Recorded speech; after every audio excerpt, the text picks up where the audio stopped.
আমি মনে হয় 2013 না 12-তে মনে হয় যে একটা 83 করছিলাম মনে হয়, আগে তো কেউ সুযোগ দেয় নাই 3 নম্বরে।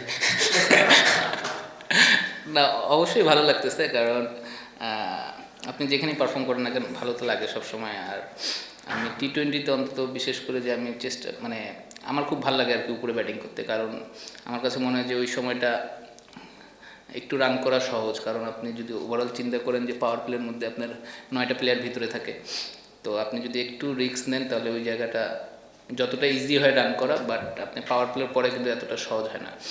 তো আমি সবসময় এনজয় করি আর কি পাওয়ার প্লের মধ্যে ব্যাটিং করতে, এবং আজকে চেষ্টা করছি যে পাওয়ার প্লের মধ্যে যতটুকু ম্যাক্সিমাম রান করা যায়, যেহেতু আমার ব্যাটে লাগতেছিল। আর আপনি যদি দেখেন যে উইকেট কিন্তু পরবর্তীতে মারা এতটা ইজি হয় না। তা ছয় ছয় ওভারের পরে আপনার উইকেটটা একটু স্লো ছিল বা বলও পুরাতন হয়ে যায়, তো 6 ওভার পরে আপনার এত ইজিলি এখানে রান করা ডিফিকাল্ট আর কি, আমার কাছে যেটা মনে হয়েছে। তো আমি চেষ্টা করছি আর কি পাওয়ার প্লের মধ্যে নতুন বল থাকতে থাকতে যতটুকু রান ম্যাক্সিমাম রান করা যায়। না ভাই, আমাদের টিমের অবস্থা আমরা পরপর 2-3টা ম্যাচ হারছি, তো আমাদের এই উইনটা খুব দরকার ছিল অ্যাজ এ টিম হিসাবে, এবং টিমের মোমেন্টাম পাওয়ার জন্য এই উইনটা আমাদের খুব দরকার ছিল। ডিসিশনটা আসলে আমার কাছে মনে হয় যে ক্যাপ্টেন নিচ্ছে, কারণ যদি লেফটি আউট হতো তাহলে হয়তো ইরফান শুকুর আগে যেত। তো আমরা এরকম একটা চিন্তা ভাবনা করছিল আর কি, যে মিথুন ভাই যে যদি ডানাতে আউট হয় আমি যাবো, আর লেফটি আউট হলে ইরফান শুকুর যাবে, কারণ ওদের লেফট আর্ম স্পিনারও ছিল, ডানাতে অফ স্পিনারও ছিল। তো আমরা চাইনি যে কখনো যে দুইটা ডানাতি ব্যাটসম্যান পাওয়ার প্লের মধ্যে ব্যাটিং করুক, অথবা দুইটা লেফটি ব্যাটসম্যান পাওয়ার প্লের মধ্যে ব্যাটিং। না, এটা অবশ্য আমার কাছে মনে হয় যে এটা একটা আমি ব্যক্তিগতভাবে ফিল করি যে কিছু প্লেয়ার থাকে চ্যাম্পিয়ন প্লেয়ার, যারা ভালো টিমে খেললে ভালো পারফর্ম করে আর কি। আবার কিছু প্লেয়ার আছে যে ভালো প্লেয়ার বাট খারাপ টিমে পড়ে গেছে বা টিম পারফর্ম করতেছে না, তো দেখা যাচ্ছে ওইখানে পারফর্ম করা তার জন্য অনেক ডিফিকাল্ট হয়ে যায়। বাট হাসান মাহমুদের সম্বন্ধে কী বলবো, ওরা তো ইন্টারন্যাশনাল বলার, এবং আমরা সবাই জানি যে ওর অ্যাবিলিটি কীরকম আছে। তো ও যেভাবে বোলিং করতেছে আমার কাছে মনে হচ্ছে যে অবশ্যই ভালো বোলিং করতেছে, এবং ও আরও ভালো করবে আর কি। আমরা এখনও আমার কাছে মনে হয় যে ওর যে অ্যাবিলিটি আছে বা ওর যে স্কিল আছে ওই অনুযায়ী ও এখনও মানে আরও ওর কাছে দেওয়ার অনেক কিছু আছে আর কি। আপনি যদি দেখেন এনসিএল একটা জিনিস, আপনি আমাদের টিমে তো সাইফ নাম্বার 3-এ ব্যাটিং করে সবসময়, ন্যাশনাল টিমও করে, তা সবসময় ন্যাশনাল টিমের প্লেয়ারদের প্রায়োরিটিটা সবসময় বেশি থাকে আপনি যদি এই ঘরোয়া লিগে দেখেন আর কি। তা হয়তো বা সে কারণে হয়নি না, এই ধরনের কোনো কথা বলা হয়নি। বাট আমি এতটুকু বলতে পারি যে যেহেতু ন্যাশনাল টিমের প্লেয়ার আছে আমাদের টিমে, কারেন্ট ওয়ার্ল্ড কাপের প্লেয়ার আছে, ওদের প্রায়োরিটিটা সবসময় টিমের মধ্যে বেশি থাকে। ওরা যেখানে খেলতে পছন্দ করে তাদেরকে প্রায়োরিটিটা ওই জায়গাতেই দেওয়া হয় আর কি। না, তাকে বাদ দেওয়া হয়নি, তাকে রেস্ট দিছে আর কি একটা ম্যাচ। তো আমার বিশ্বাস যে ওর যে অ্যাবিলিটি আছে ওটা আমরা সবাই জানি যে ও কী টাইপের প্লেয়ার। বা টি-20 আমাদের কেবল 3-4টা ম্যাচ দিয়েছে, আপনি 3-4টা ম্যাচ দেখে একটা ব্যাটসম্যানেরকে আপনি জাজ করতে পারবেন না। টি-20 খেলা যদি এটা 1 ডে হতো বা 4 ডে হতো তাহলে হয়তো বা একটু সময় পাইতো, বা টি-20 খেলা যখন আপনি ফর্মে থাকেন না তখন উইকেটে নামলেই দেখা যাচ্ছে যে 10 বল হয়ে গেছে আপনার স্টেকে। তো এটাই ডিফিকাল্ট, বাট আমার বিশ্বাস যে ও এখান থেকে কামব্যাক করে উঠবে ইনশাআল্লাহ।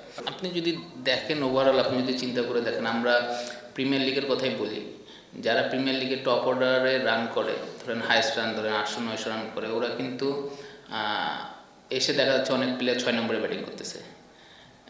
তো আমার কাছে মনে হয় যে আপনারা যখন সিলেকশন করবেন বা যারা করে তাদের হচ্ছে যারা ওপেনার, যারা তারা ওপেনারই আর কি। ওপেনার ব্যাটসম্যান কখনো 6 নম্বরে গিয়ে আপনি হয়তো একদিন সাকসেস হবে অথবা 2 দিন হবে না, সাকসেসের চান্সটা কম থাকে। তো আমার কাছে মনে হয় যে যারা ন্যাশনাল টিমে 6 নম্বরে ব্যাটিং করে বা 7 নম্বরে ব্যাটিং করে, ওদের ঘরোয়া লিগও ধরেন প্রিমিয়ার লিগ বলেন বা আরও ওয়ানডে যেগুলো টুর্নামেন্ট হয়, ওদেরকে ওই 6 নম্বরে ব্যাটিং করা উচিত। কারণ ওইখানকার সিচুয়েশন আর টপ অর্ডারের সিচুয়েশন কিন্তু এক থাকে না।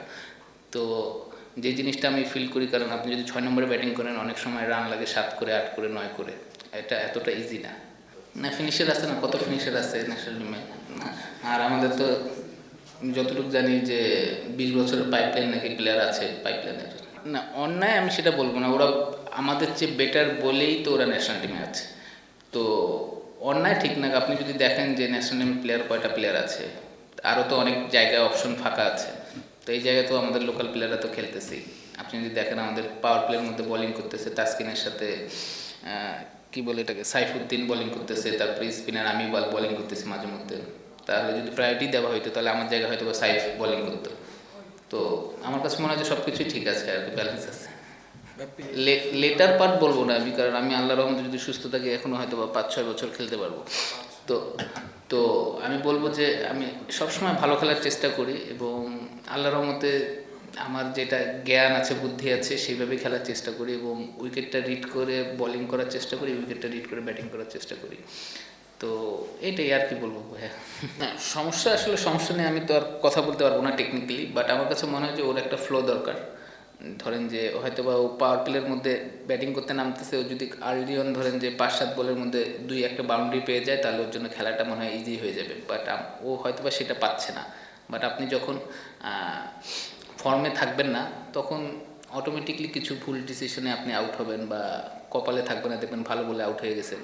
তো আমার বিশ্বাস যে ও কামব্যাক করবে আর কি এখান থেকে। আমি বলবো যে আমরা কিন্তু বাংলাদেশের যেসব প্লেয়ার আছি সব কিন্তু 19-20, আমি বলবো না যে আপনি 15-20 আর কি, যারা ন্যাশনাল টিমে খেলতেছে বা যারা ন্যাশনাল টিমের বাইরে আছে সবাই কিন্তু 19-20। আপনি পুরো ন্যাশনাল টিম বাদ দিয়ে আরেকটা ন্যাশনাল টিম খেলান, রেজাল্ট কিন্তু আমার কাছে মনে হয় যে 19-20 হবে। তো আমার কাছে মনে হয় যে অ্যাজ এ প্লেয়ার হিসেবে উইকেটটা রিড করা খুব ইম্পর্টেন্ট।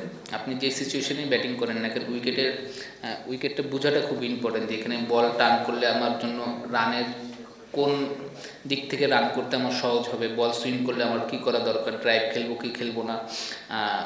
তো এই জিনিসটা বোঝাটা খুবই জরুরি। আপনি অ্যাজ এ ব্যাটসম্যান হিসেবে আপনি উইকেটটা যত ভালো বুঝবেন, আপনি তত ভালো তত বেশি সাকসেস হবেন। হয়তোবা তাদের কম্বিনেশন কারণে হয়তোবা সে ম্যাচ পাচ্ছে না, বাট আমার কাছে মনে হয় যে ওর ম্যাচ খেলা উচিত। এখন আপনি যদি দেখেন টিমে তো 11 জন খেলবে আর কি, আপনি এখন হয়তোবা ওর জায়গায় অন্য কেউ খেলতেছে, বাট এটা নিয়ে আমি আসলে কিছু বলার নেই, বাট ওর খেলা উচিত আর কি। For more updates, subscribe to our YouTube channel and click on the bell icon. Follow us on Facebook and Instagram. Download T-Sports app to enjoy exciting games and highlights. Visit tsports.com.